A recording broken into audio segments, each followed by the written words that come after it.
Hello and welcome back to another episode of Majlis and Markets with your host Hassan Jivraj. Majlis and Markets aims to bring you thought-provoking conversations with influential leaders in Islamic and global markets. In today's episode, we're talking about Gulf political economy. Over the past 2 or 3 decades, the Arab monarchies of the Arabian Peninsula have risen as major global players in politics, economics, and security, thanks to their significant oil and gas reserves.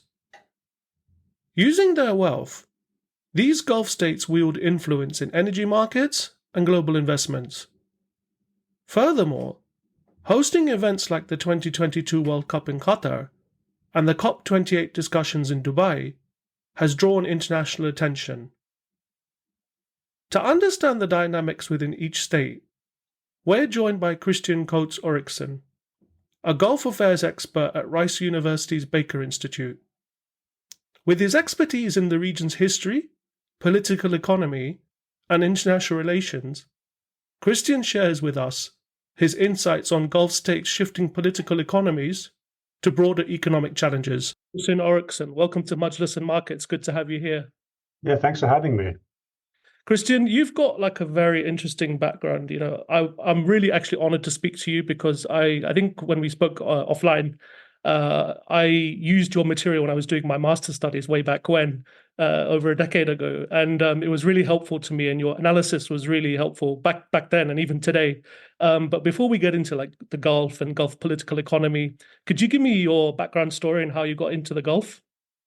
Yeah, thanks. Well, I started my master's degree right after 9/11 and had planned to do it on the Middle East and the First World War. And then 9/11 happened, and I expanded my PhD to look at the British policies in Iraq between 1914 and 1920.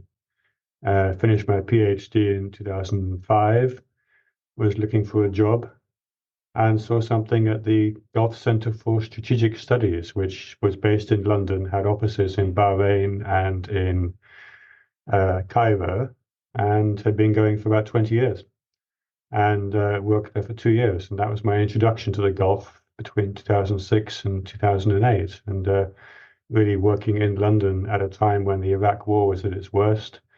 And obviously, there was a lot of backlash in the region at Tony Blair and George W. Bush. And so analyzing that from a policy perspective was my introduction to the Gulf. Great. And your early education, was that in the UK or was that in the US or somewhere else? And so I was born and raised in Greece, in Athens. My parents have been there now for 50 years. So I went to a British school in Athens, and then I came to the UK in 1997 when I went to university. I was an undergraduate at UCL, did history, and then I went to Cambridge for my master's and PhD. Fantastic. And you said when you finished your studies, you were looking for a job, and then you stumbled across this opportunity. Like, what were you doing at this institute? Well, I mean, I really did stumble across it. I was never part of the plan to look at the Gulf. I mean, I didn't even know much about the Gulf. I'm not one of these people that did a PhD on the Gulf and sort of rose through the ranks. I came at it from an outsider and from a historian's perspective. And then once I began at the Center for the Gulf Center for Strategic Studies, I basically was just trying to analyze daily news, daily reports. I remember writing quite a lot about Iraq and the regional implications. And interestingly enough, given that it's back in the news, I wrote a lot about Tony Blair's decision in 2006 to squash the serious fraud office investigation into the BAE Saudi arms deal, which has now obviously been back in the news. Mm-hmm. And so looking at implications for UK Gulf relations. Also, this was at a time when Tony Blair was giving way to Gordon Brown, and looking at how policy might evolve under the new Labour government, as it was. And so, yeah, that was what I did at the GCSS. And then after 2 years, I got a job at the London School of Economics, who had just set up a new program funded from Kuwait to study the Gulf and globalization. And that was before 2011, right? That was 2008, and they had signed an agreement in 2007 with the Kuwait Foundation for the Advancement of Science And I came on board about 6 months later to really develop and shape the research component of that program. Great. And what happened after LSE? Did you go somewhere else? So I was at LSE for 5 years, from 2008 to 2013. There were 5 very interesting years. Obviously, the LSE Libya Mm. issue happened while I was there with Saif al-Islam Gaddafi, and that was quite an intense experience to have to live through. Certainly, it was interesting to look at it from the point of view of funding from regional governments and how there was a world of difference between Libya on the one side and Kuwait on the other, in the sense of relationships and networks. And the Kuwaiti funding was stable and institutionalized. The funding from Libya was much more ad hoc, it seemed. And so I was there until 2013. And in 2013, I moved to the US and took up the position I still hold at the Baker Institute for Public Policy, which is a university-based think tank based at Rice University in Houston. Great, great. A big oil town, Houston. So oil, Gulf is all related somehow. Very oil and gassy, and it's very hot and humid, and so it's actually quite like the Gulf. And of course, the Gulf here is the Gulf of Mexico, so you have to be careful when you say the Gulf because people assume you're talking about the Gulf of Mexico. I got very excited about a month ago when I saw this big Gulf-themed conference and thought something big is happening here, and realized it was all about the Gulf of Mexico. So yeah, people think differently about the Gulf, but a lot of similarities. Hot, humid, no real urban planning, sprawl, motorways, freeways everywhere. Very similar in many respects. Definitely. Christian, you've written a lot of books about, not just Qatar, but about the Gulf. I think one of the books I came across that you wrote a while back was The Gulf States and the Political Economy, or in the global International political in economy. the international political economy. That's right. Really great book. Really was good introduction to the Gulf states and why they're important. For me, I think when I first started hearing about the Gulf states, obviously we've heard about the likes of Dubai when you go traveling, but I think for me, the Gulf states really came onto the scene when the global financial crisis was happening. I was a young undergraduate student at university, and then you heard about these banks failing, and then you heard a Qatari sovereign wealth fund saving, the likes of Barclays or somebody, and then from there on you hear about large investments from Gulf sovereign wealth funds or Gulf entities. But before we get into all of that, where did these Gulf countries come from? They only seem to have come on the last, say, the 2000s and the 2010s. Could you give us where they've come from in the last, say, 10, 15 years? Yeah, so Saudi Arabia obviously is by far the biggest state in the Gulf. It's been the modern kingdom was created in 1932, and Oman has been also a long-standing country of kind of independence as well. But for the other smaller Gulf states, they only really became independent in their current form in the 1960s and 70s. And so for at least until the end of the 1980s and 1990s, they were still engaged in a lot of process of state formation, putting the institutions of state together. And that took really, I think, up until at least the 1990s. And that then coincided with the beginnings of the modern era of globalization, of the ability of states with natural resources to really punch above their weight, to use that kind of old hackneyed phrase. And certainly after 2003 or so, when oil prices began to not just rebound, but to reach unprecedented highs, this was different from the 1970s oil boom, which really caught the Gulf in a very early stage of development, and to some extent wasn't used and was used quite profligate fashion. In the 2000s, there were many more institutions. There were sovereign wealth funds that were being developed. There were many different ways of utilizing the huge capital surpluses that began to flow into Gulf treasuries. So I think the 2000s caught the Gulf states in that sweet spot. They had the institutions, they had a new generation of leaders as well in Qatar, in UAE, and Bahrain. Not as much in Saudi Arabia, that came later. But you had the combination of oil price boom, in Qatar's case, huge expansion of their liquefied natural gas in the 1990s, which really bore fruit in the 2000s, and the ability to make enormous investments, not just domestically, but also around the world. which, as we saw in 2008, as you say, it was probably their coming out party in a sense when there was this moment of international crisis, which also hit the Gulf. I mean, Dubai was quite badly affected. But then you suddenly had world leaders traveling to the Gulf. Gordon Brown went to the Gulf. The US worked with Saudi Arabia to try to bring oil prices down in 2008. Saudi Arabia joined the G20. The Gulf states became much more visible, much more proactive in trying to not just react to world events, but also to shape what would happen next. Yeah, very true. And I guess 2011, like for the rest of the region, was quite a turning point, right? Like to me, it seems like a lot of the Gulf countries, not only domestically, but they came regionally a lot more important, right? Yeah, so you had obviously the huge increase in budget surplus and money coming in the 2000s. And then 2011, you had the Arab uprisings across much of the Middle East. And again, this didn't bypass the Gulf completely. You had a pretty serious uprising in Bahrain and least significant protests elsewhere in the Gulf, in parts of Kuwait and Saudi Arabia too, and even in Oman. So it didn't completely bypass the Gulf, but in general, the Gulf states did emerge from the Arab Spring with a much more expansive policy intent to try and shape what happened next in the countries that had undergone regime or at least leadership transitions in 2011.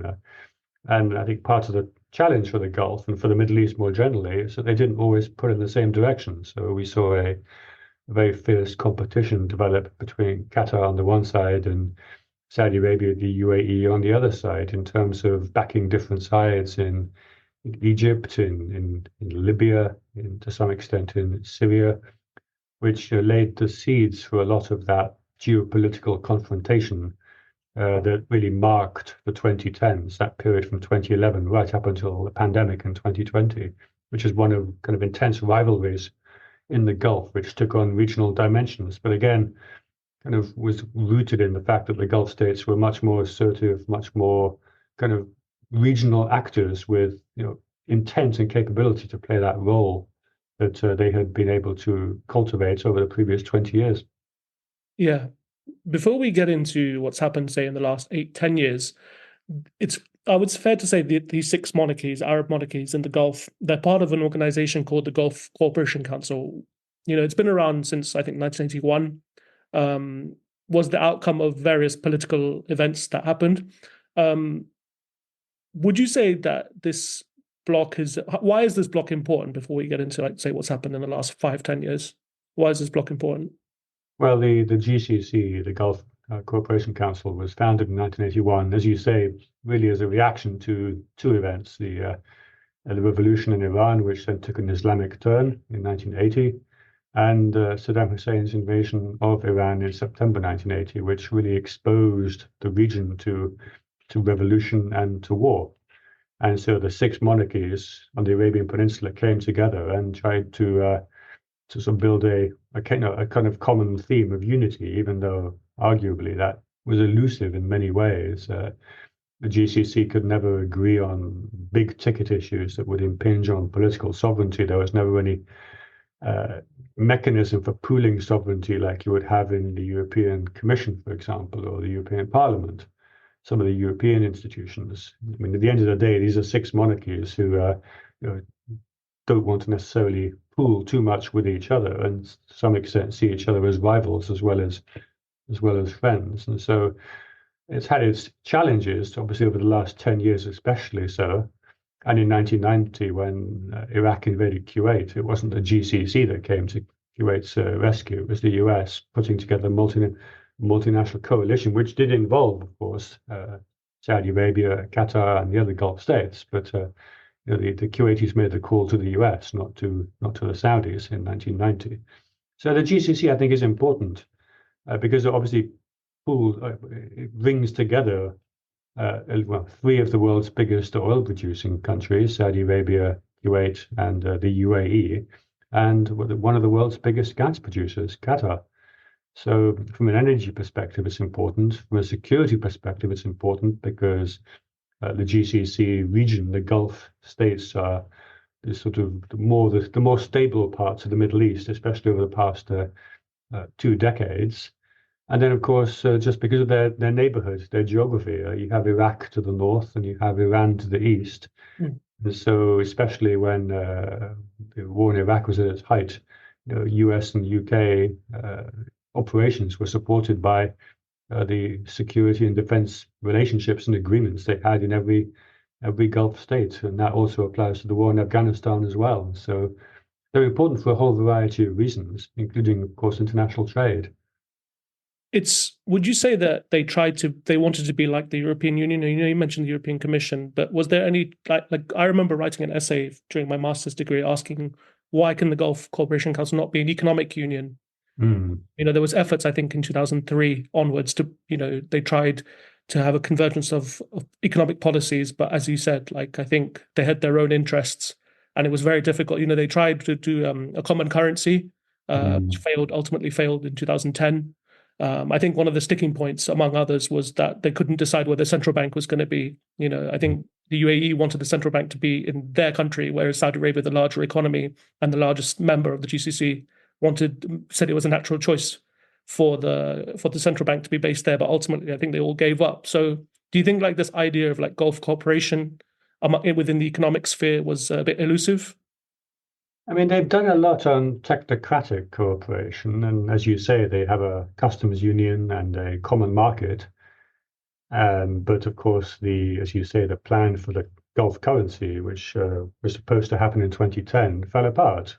I mean, Oman had been the first to withdraw in 2007 on the grounds that they didn't think they would meet the convergence criteria. But then in May 2009, when the central bank was awarded, if that's the word, to Riyadh, the UAE 2 weeks later withdrew in protest from the entire project, saying that we thought that Abu Dhabi should be the host. And that spoke to some reservations in all the smaller Gulf states that the GCC risked being too Saudi-centric, so top-heavy. You have the Secretariat of the GCC based in Saudi Arabia. I mean, Saudi Arabia, by virtue of its size and population, is already enormous compared to its smaller neighbors. And to some extent, there's always been a concern in the smaller Gulf states, and not just in Qatar, which has had issues with Saudi over the last decade, but in the UAE as well, that the GCC would become basically Saudi plus.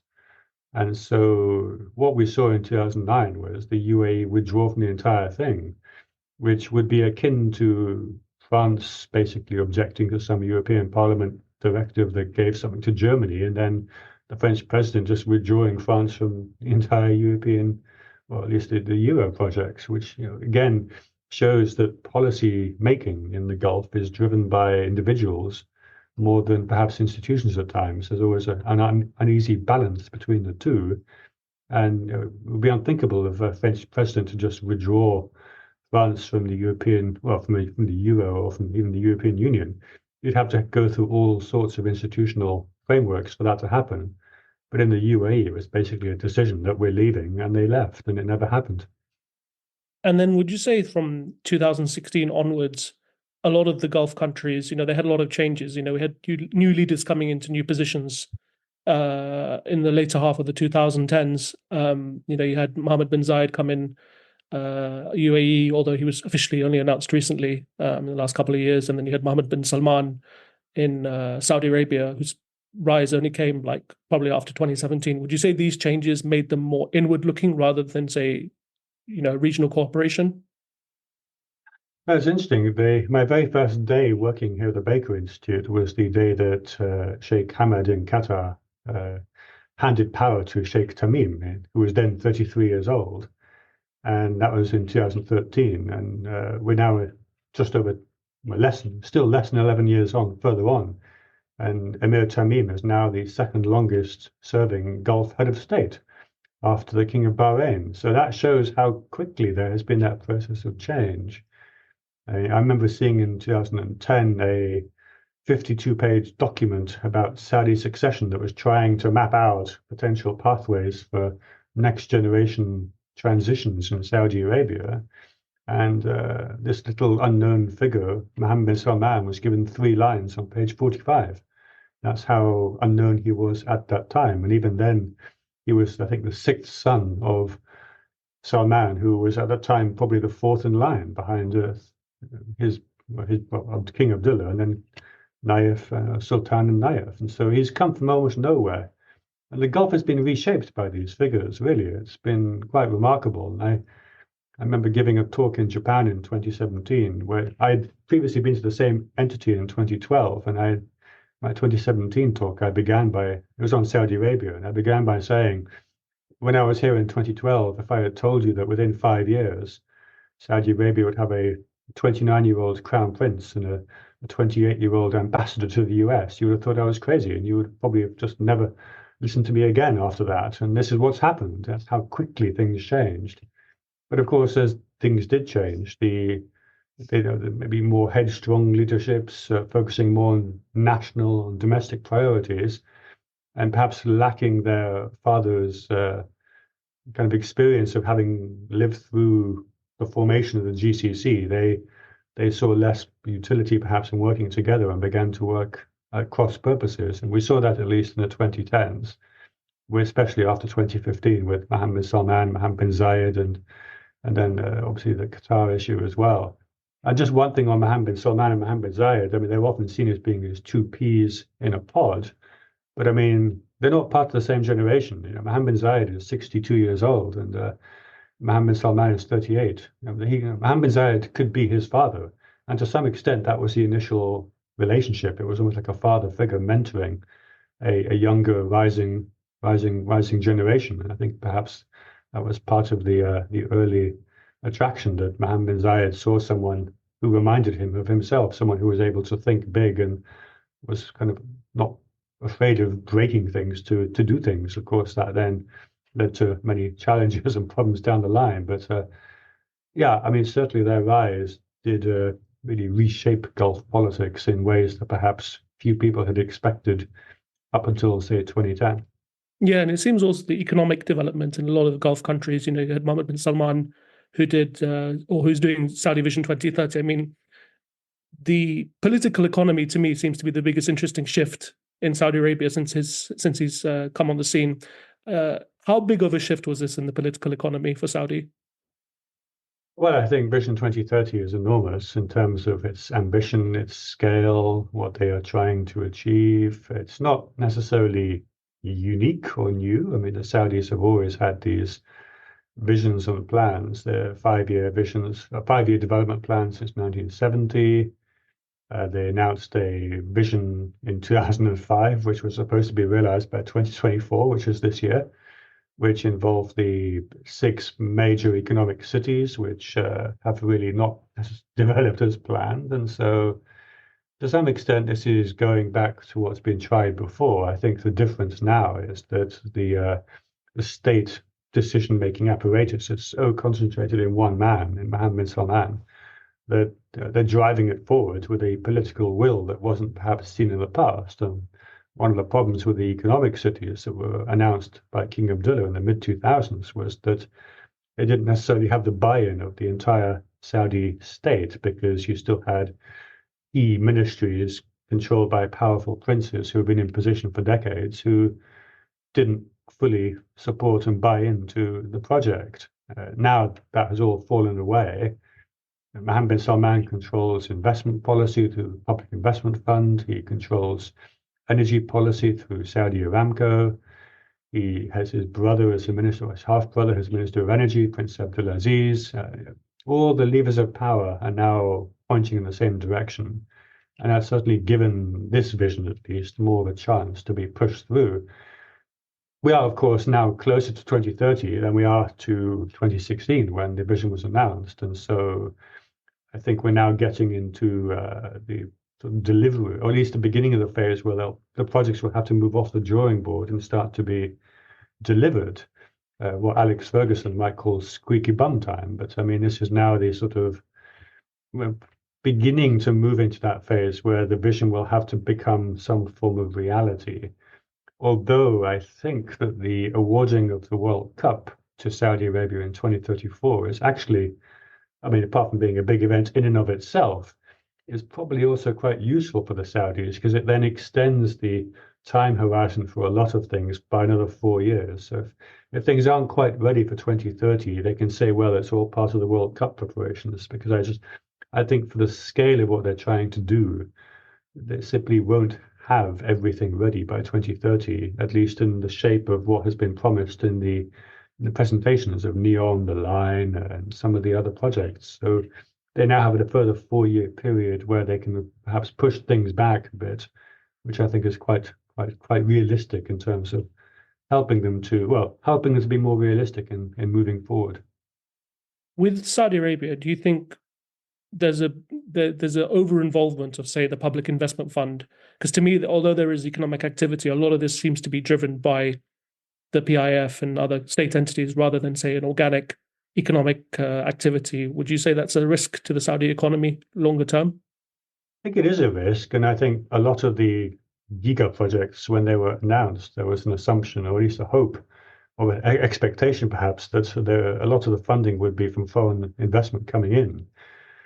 And the challenge for the Saudis is that inward investment really fell off a cliff in 2017 after the Ritz-Carlton detentions, which took place a week after NEOM was announced. And investor confidence, I think, really fell quite sharply, and investment levels have remained quite low and certainly haven't been at the level they were expected.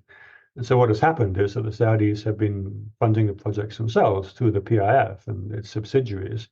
The PIF has been given responsibility for every major initiative that Mohammed bin Salman has announced. And I think the risk is that it crowds out the private sector. It sort of really has such a dominating, commanding position in the domestic economy that, ironically, given that promoting the private sector and developing it and expanding it is supposed to be one of the drivers of Vision 2030, but what we're seeing instead, I think, is a much more state-directed form of economic development through the PIF, and that perhaps may get the giga projects into some form of development, but perhaps isn't meeting the initial objectives of Vision 2030, which is to try to build a private sector. I suppose they're probably going down the road of economic diversification, but in a different way, with kind of state-led economic diversification, rather than trying to build a generally autonomous private sector in Saudi Arabia. Yeah, and it also seems I was looking at the debt levels between or before 2016 and compared to where they are today, and they're obviously elevated a lot over the past couple of years with all the bond issuances and sukuk issuances, and the banks in Saudi, they're funding a lot of these giga projects directly. And I think also it's good timing for Mohammed bin Salman in the sense that oil prices are where they are, and with what happened in Ukraine and Russia and the energy price spike for that helped a lot of the Gulf countries, right, with high energy prices.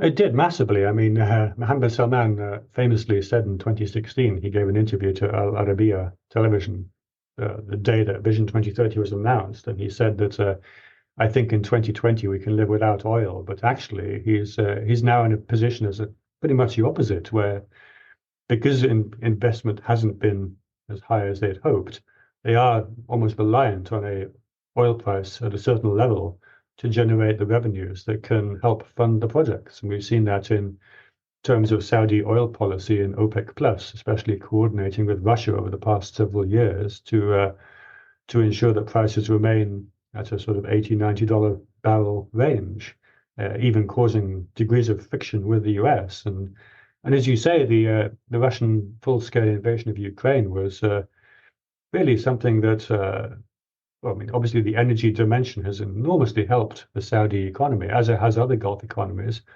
but also Saudi Arabia and Mohammed Salman have become central again to international geopolitics, and the sort of isolation of Mohammed Salman after the killing of Jamal Khashoggi in 2018, where very few Western leaders were willing to be seen with him. That came to a sudden and quite abrupt end in 2022 when you had Boris Johnson, Olaf Scholz, Emmanuel Macron, even Joe Biden beating a path to Saudi Arabia to engage the Saudis on talks about energy policy and oil pricing. And so, I mean, somewhat ironically, the campaign to isolate Vladimir Putin had the side effect of rehabilitating Mohammed bin Salman.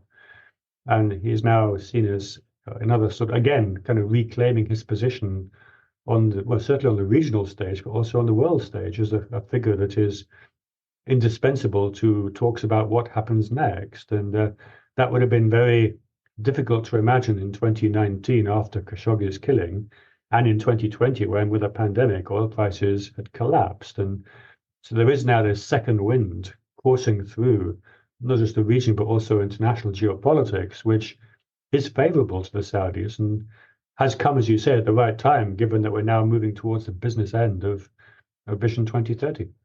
Do you think also, just sticking on Saudi for a second, do you think also that Saudi is a bit of an anomaly within the Gulf because it has a larger indigenous population than compared to, say, some of its neighboring countries? So Mohammed bin Salman, he looks around and he thinks like, I've got a lot of young people I need to give jobs to. So that's why he's accelerating a lot of these plans. There is certainly that when you consider there are, I was about to say 22 million Saudis, although there may now only be 18 million, given the latest census figures.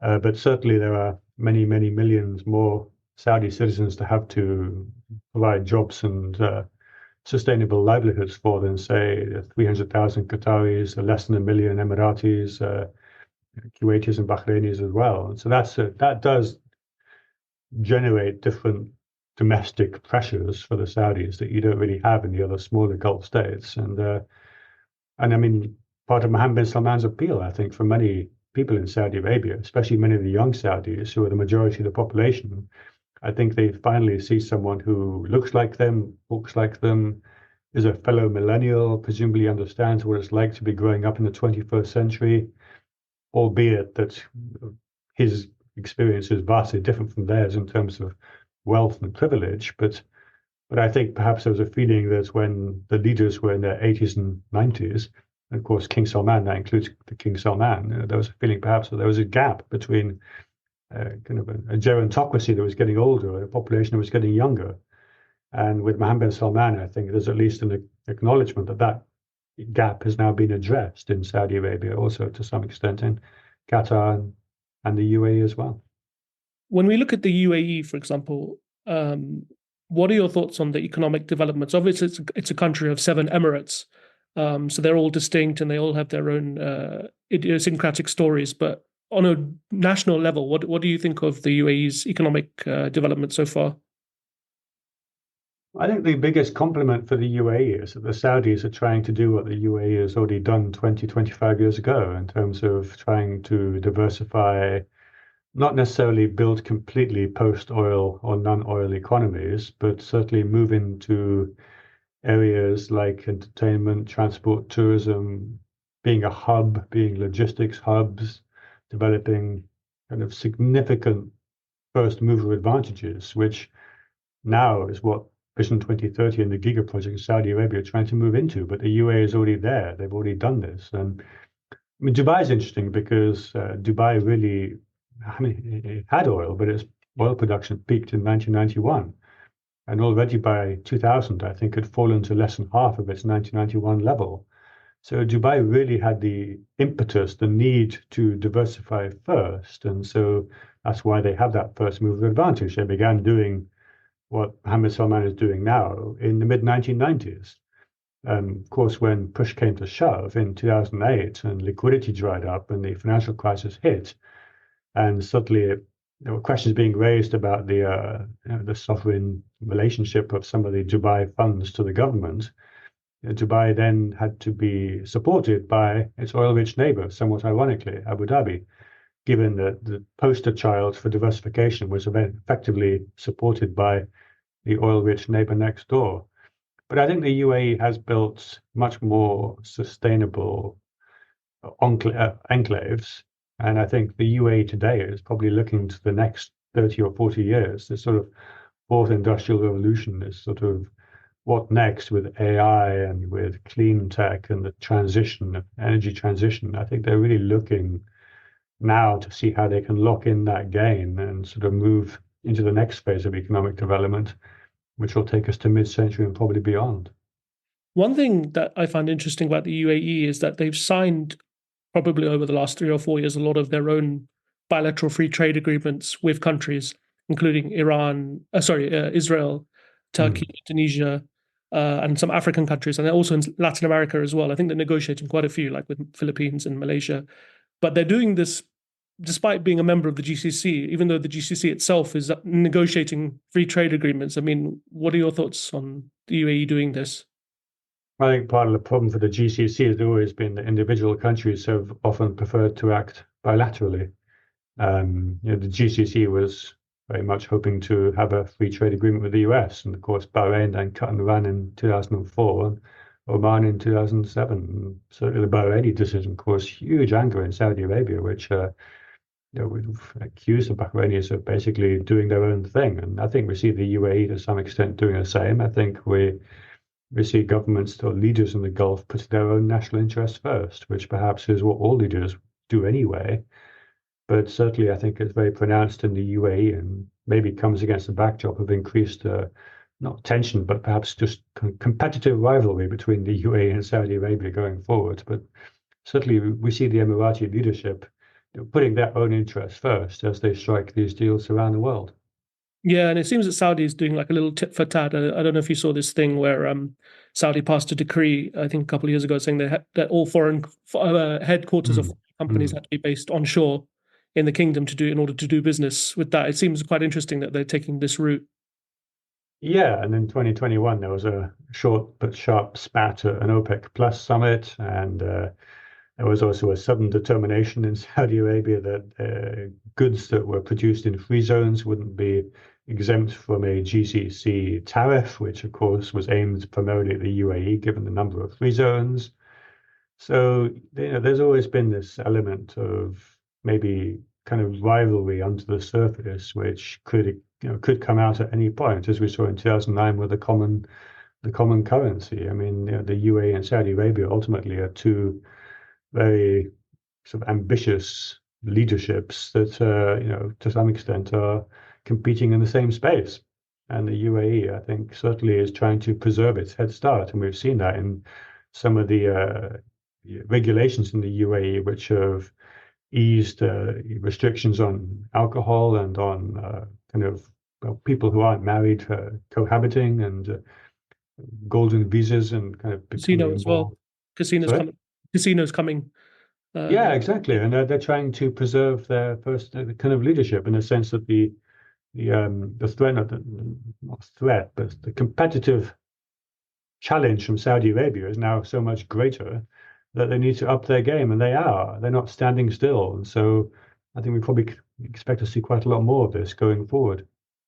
And a country that you're very familiar with and written a lot about, and still do write about a lot, is Qatar. I mean, Qatar, over the last, say, decade or so, even before that, has been on the map with the soft power. But what are your thoughts on Qatar, high level, in the last couple of years? Well, obviously, the World Cup was such a big event in terms not just of the size of the event itself, but the fact that there was a 12-year lead-up span from the time in 2010 it was awarded to Qatar.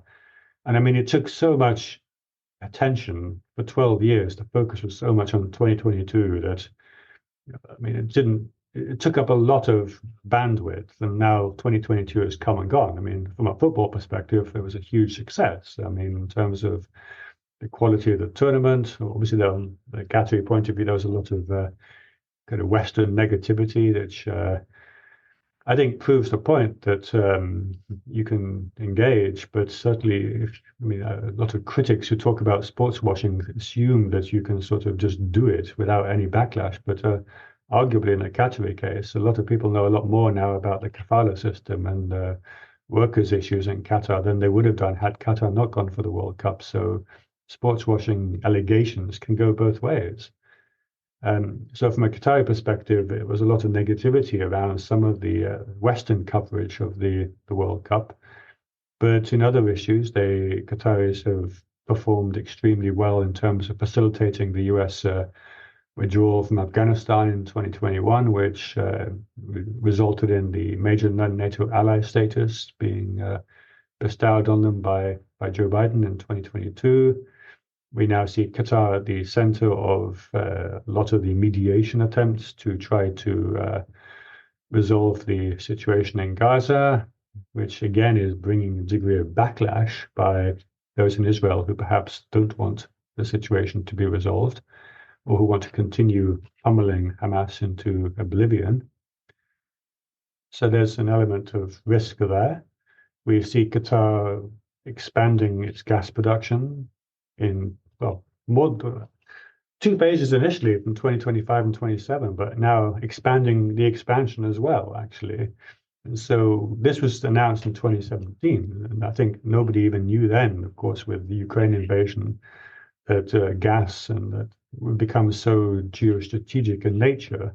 But again, the fact that these huge new volumes of Qatari gas will start hitting the market over the next couple of years will be huge in terms of facilitating reliability of supply, which has been brought into such sharp relief by the reshaping of energy post 2022. And so again, the Qataris are perhaps in the sweet spot in that respect, in terms of having made a decision in 2017, which is now beginning to be rolled out, which again is kind of right place, right time.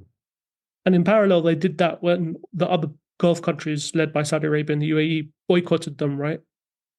Yeah, so the decision to expand the production was taken in April 2017, and in June 2017, the Saudis, Emiratis, Bahrainis, and Egypt announced a political, economic, and trade boycott, which the Qataris called a blockade, which really lasted until January 2021. But by not folding, by not giving in, by surviving, by withstanding the pressure, I think Qatar actually emerged stronger from it, and they showed that they weren't there to be just pushed around. And I think we saw the limitations of the campaign to isolate Qatar when almost no other country in the world joined in. I think initially there were several countries in Africa, I think Sudan, I think, and Chad and Senegal downgraded ties, but within a year they'd restored them. And apart from the Saudi-backed Yemeni government and the Libyan-backed, so the Emirati-backed faction in Libya, almost nobody else joined in. Mm. And what about the other countries in the GCC? Obviously, I think a lot of people do focus on KSA, UAE, Qatar, but like Oman and Kuwait. Obviously, today in Kuwait, we have an election taking place. Do you have any thoughts on what's happening in Kuwait, for example?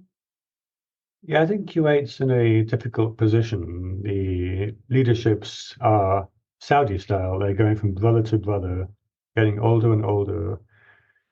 And Kuwait is being sort of consumed by domestic issues. And certainly with the passing of Sheikh Sabah in 2020, Kuwait lost a regional figure of significant standing. And I think it's definitely the case that Kuwait is less regionally active now in terms of trying to use its offices to facilitate diplomacy and mediation across the region. I think they're focused much more on domestic issues, which is why we're seeing Qatar and Oman really continuing to lead on diplomacy and mediation in numerous regional issues. So I think Kuwait, I mean, this is, I think, third election in 3 years, and it seems trapped in a cycle of political sort of action and reaction that it can't seem to get out of. And that's a challenge. And I think there's still also no clue as to generational transition, which of course we've seen in Saudi unblocked in the most amazing way, in a sense, with Mohammed Salman's rise. Amazing in the sense that nobody saw it coming.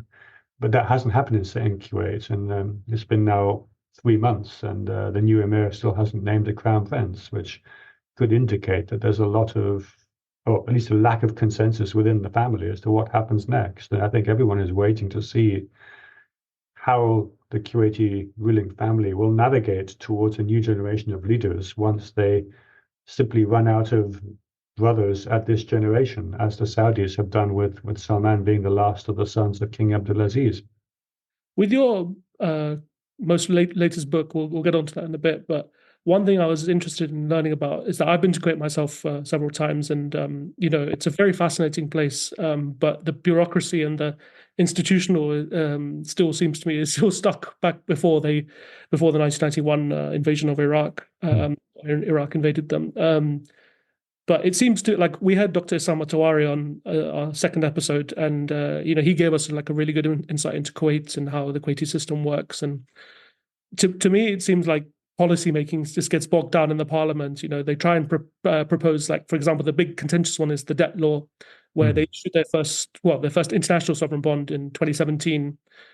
I told Dr. Isam, like, it was very well received by the market, and people in the financial community really loved it. But when I went to Kuwait myself and actually spoke to people there, people from the merchant class, they really did not like this international bond issuance, because they were accusing the government of corruption. They were accusing, wastefulness. I mean, it seems to get anything done in Kuwait, it just seems like it's going to take forever. Like at the airport, for example, I think it took 10 years longer than it was supposed to get. Why does it get bogged down so much?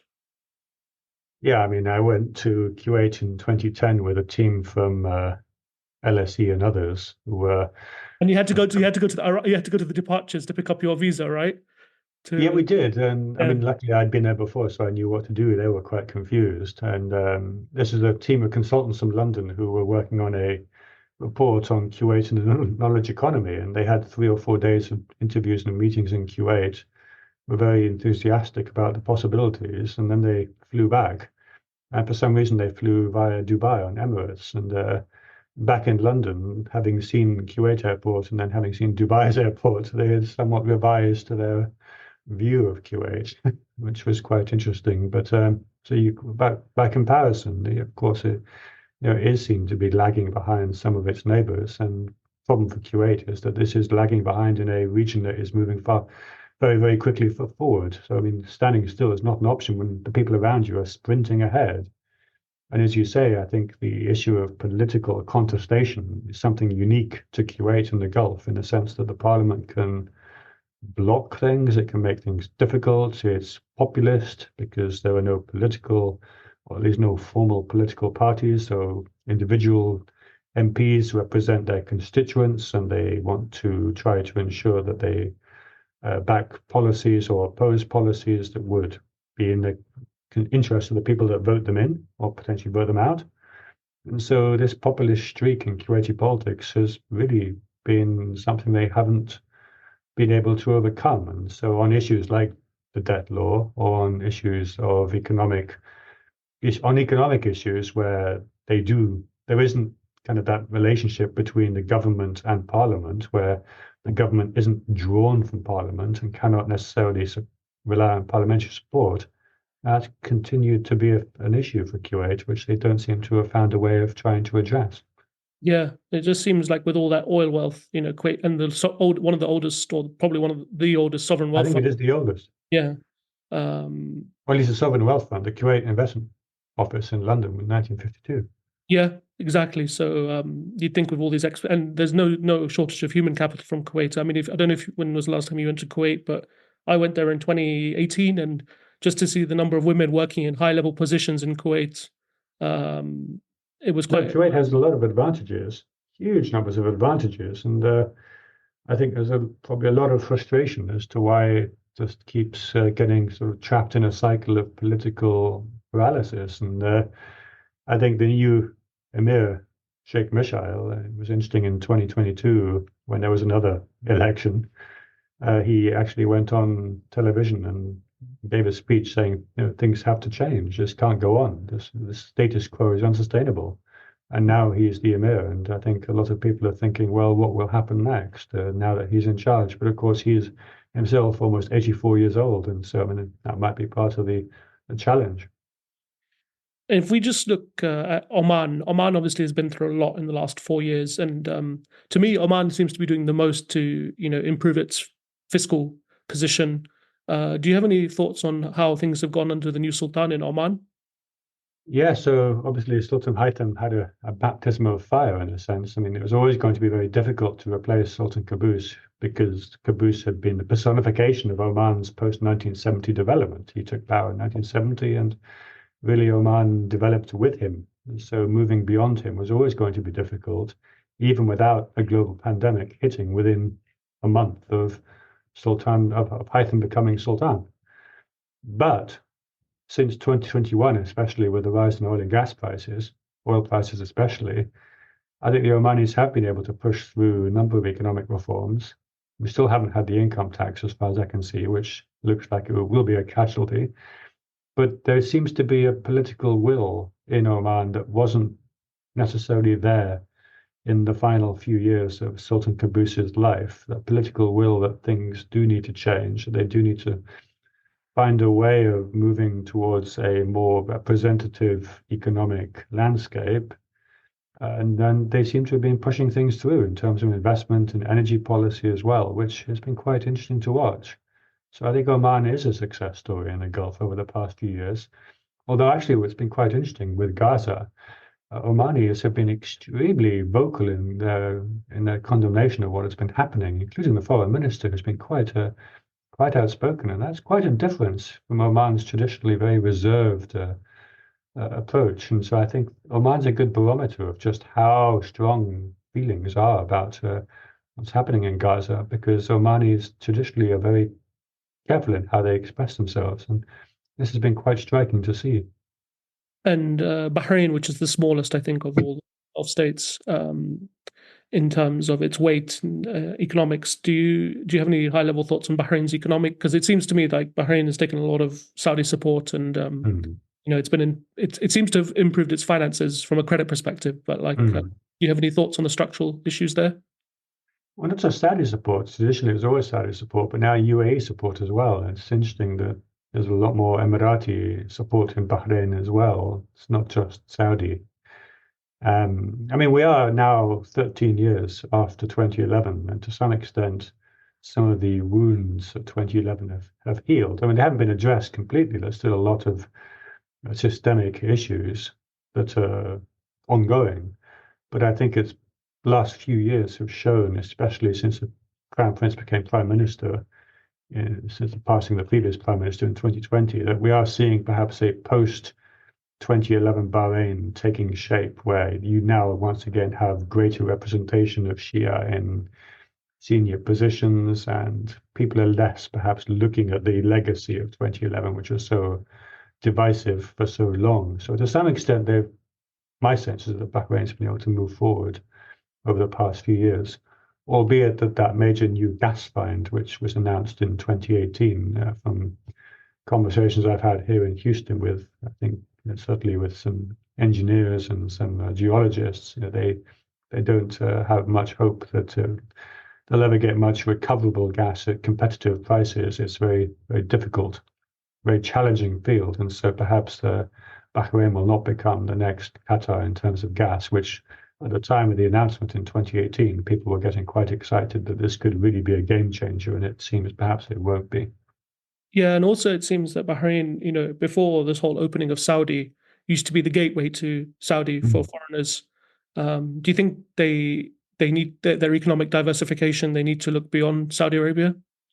Well, I think if Saudi is serious about becoming a magnet for tourism, not just international visits to Saudi, but for Saudis to spend their own tourism money in Saudi Arabia, that could really hit Bahrain in the sense that Saudis driving across the causeway was a huge factor in Bahrain's tourism sector. Although it was interesting that both Steven Gerrard and when he was a short time in Saudi Arabia, Jordan Henderson, both chose to live in Bahrain, which was interesting. Actually, it's interesting that the Saudis let them do that, partly because I think the Saudis are really trying to make sure that people spend their money in Saudi Arabia, not in Dubai or in Bahrain, but it still showed the appeal of Bahrain, certainly to a Western lifestyle, which is something that the Saudis continue to try to address through the Giga projects. I think that, but it was interesting that some of the first high-profile figures that kind of bought into this issue, which were Steven Gerrard and Jordan Henderson, they voted with their feet and opted to live in Bahrain. As we bring the podcast to a close shortly, Christian, there's two areas I wanted to ask you about. They're kind of interconnected. The first question is that in terms of their diversification, all the Gulf countries are trying to diversify their economies away from oil and gas, but at the same time, they also face threats of climate. Which one do you think is leading the way in terms of both diversification and from decarbonizing?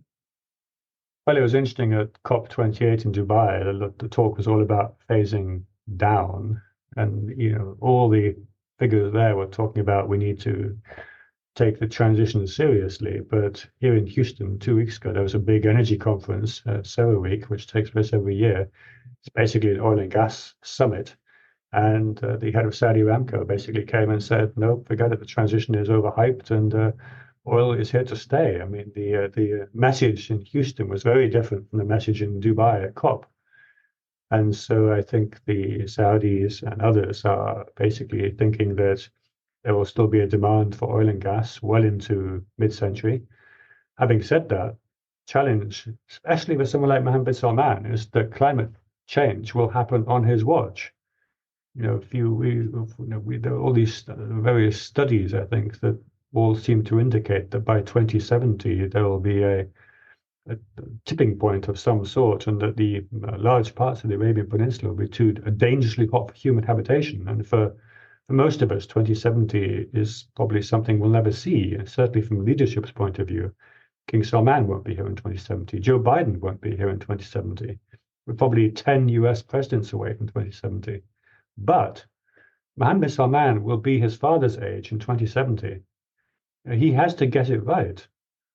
And this is something that he will have to address if he wants to rule his kingdom for 50 years, as so many people often say. This isn't something he can just wish away. So there is that personal level of impetus for him or for Sheikh Tamim in Qatar, for example. The younger generation of leaders coming through will be the figures that will still be around in 2070. And that gives a responsibility, I think, for them that they cannot ignore, but so far perhaps have chosen not to take up.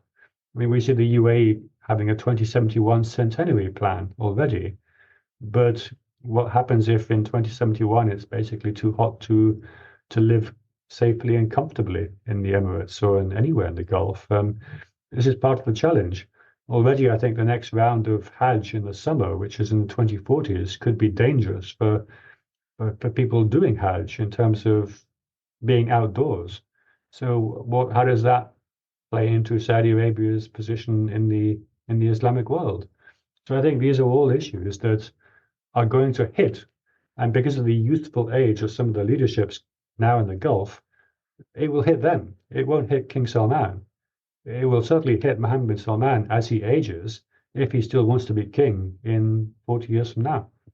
Yeah, what's interesting, I think, if you look at Kuwait, I think a lot of people there was a Harvard study done a few years ago about Kuwait, and it said Kuwait could be uninhabitable within the next 20 or 30 years. And I've had the pleasure or displeasure, I'd say, going to Kuwait in the summer when it's like 50 degrees centigrade. I mean, I was in Qatar last September, and it was I'd never experienced anything like it. It was the heat and the humidity was something I had never experienced before. And I've been to the Gulf in the summer too, but this was on a different level altogether. And the people I spoke to, who Qataris and people that live in Qatar, were saying the same thing. And actually, we had the same here in Houston. We had the hottest, most extreme summer we've ever had. And so, I mean, this isn't just a Gulf problem, it's a problem for the whole world. But there's still that problem of collective will, and that doesn't seem to be really pushing through.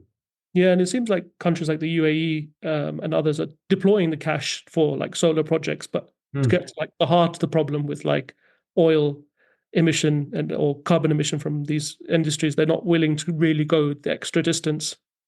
No, and again, these are also, I mean, they live in a part of the world that will become potentially uninhabitable or dangerously hot to live in.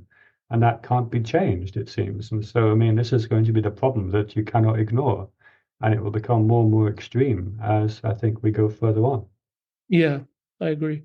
The other area I wanted to ask you about, Christian, was about the Gulf balancing between a US-led order and a Chinese-led order.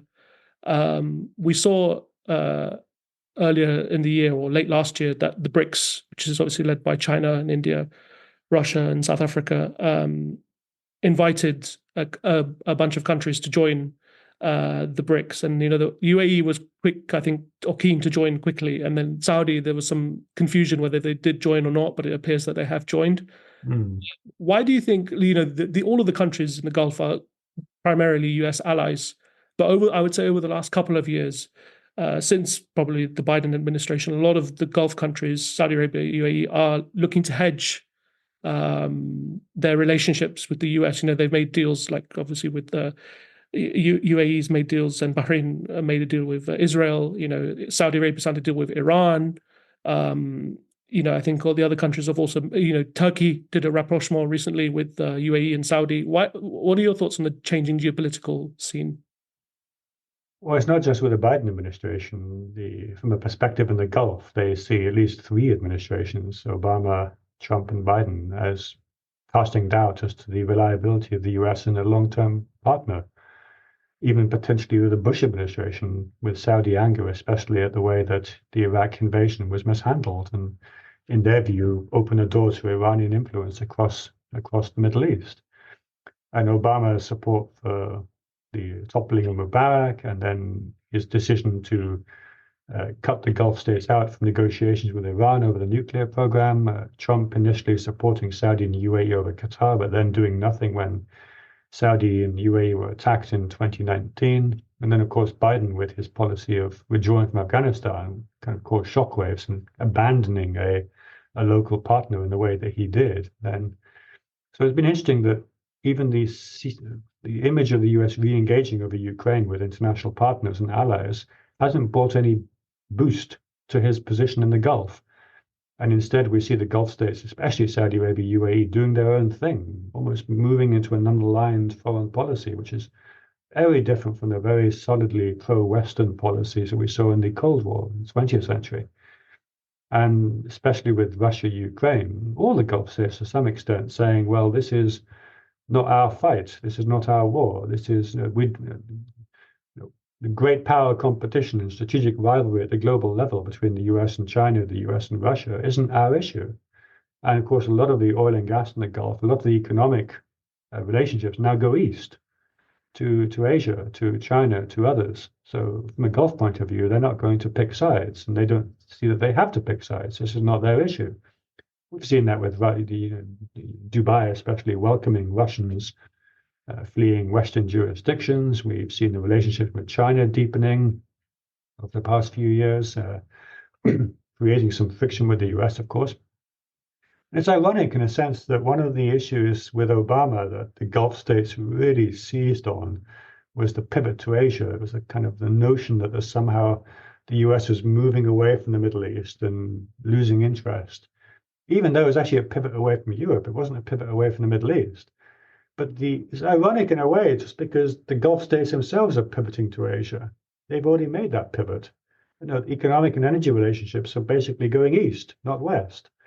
But they seized on that phrase to signify the perception of abandonment from the US, which I don't think was fair. I don't think it was there. I think the US is still physically present. Now, of course, with US domestic politics the way that it is, I can see why there are concerns, but in response, the Gulf states are all beginning to think about what a post-American region might look like, and we saw part of that with the Abraham Accords, where the UAE and Israel were thinking, well, if the US stands down, we'll stand up. And of course, part of the problem now is that Israel's actions in Gaza over the past 6 months have really, I think, put a stop to some of that dynamic moving forward, although we'll have to see how it plays out. Yeah, definitely. Christian, you wrote a book or published a book at the end of last year. Can you tell us about it? Yeah, it was called Centers of Power in Arab Gulf States, and it was really looking at, or trying to look at, how power operates, but on multiple different levels, and not just ruling families, but how different parts of society relate to each other. So I have two chapters on oppositions and how they have evolved and changed over the years. I have chapters on religious power, on economic power, on representation, how that takes a different form in the Gulf. And so looking really and trying to move away from a focus on oil and look at Gulf societies on their own terms and comparatively, and also how things have changed historically. And also pushing back on the notion that there was a pre-oil era and then oil era, and it was kind of like night and day. It changed overnight, and it didn't. And there's a sort of gradual evolution of about 40 or 50 years in some cases. So really looking to try and show where the Gulf states are today, how they got to where they are, and then where that might lead them going forward. So that was really the book. And it was the outcome of, I guess, the first 20 years of my career looking at the Gulf. And so this is where I am. This is what I've learned so far. No, it's a fantastic read. It really Thank is a you. fantastic read. And are you working on anything new or any new books coming soon? So I'm writing a book about football in Saudi Arabia, and it's called Kingdom of Football. Okay, And it's a book both about Saudi, about Vision 2030, and about football. It's using football as the kind of hook to look at some of the Saudi plans to develop into a tourism and a magnet and hub, and well, using football as a way to look into more detail some of the things that are happening in Saudi Arabia. So that should be. I need to finish that by the end of May, and hopefully, all going well, it will come out by the end of this year. And the final chapter is basically looking ahead to 2034, which I think by the time the book comes out might be made official that Saudi Arabia will host the World Cup. And so who knows what will happen between now and then. fantastic. Yeah, no, I watched a bit of a Nasser yesterday play with Cristiano Ronaldo scoring. I think it was quite a lot of goals yesterday. Well, part of the challenge will be what happens when Ronaldo retires. Part of the challenge that the US had in 1977 with the North American Soccer League was that it was so built around Pele that when Pele retired, the interest just fell away. And within 7 years, the league had folded. I mean, they bought Beckenbauer, Cruyff, George Best, very, very big names from a European point of view. But for the Americans, they knew Pele and nothing else. And I think the challenge for the Saudis will be what happens when Ronaldo does finally stop playing. And we've already seen some issues with Jordan Henderson, for example, leaving, and attendance figures have been quite disappointing. I think there was a lot of excitement, and I think the next couple of years will show whether it's sustainable or whether it was a sort of sudden surge and nothing else. I think we'll have to wait and see on that one. Indeed. And Christian, you're active on social media. How what's your handles on social media? Yeah, probably too active, but still. Dr. Ulrichsen, Dr. underscore Ulrichsen, Ulrichsen on Twitter, and then I'm on LinkedIn as well, and increasingly on LinkedIn as Twitter undergoes its own issues. Yeah, there seemed to be an outage yesterday with WhatsApp, and It was an outage on WhatsApp, yeah, that was yeah, everyone had frustrating. to go to X or Twitter or whatever. I went straight to Twitter to see if it was just me. But I guess it still has a utility, but certainly becoming more unpredictable, and I seem to be getting lots of videos of things I have no interest in looking at. So I don't know why they keep popping up. Christian Ulrichsen, it's been a pleasure. Thanks for coming on. Thanks for having me.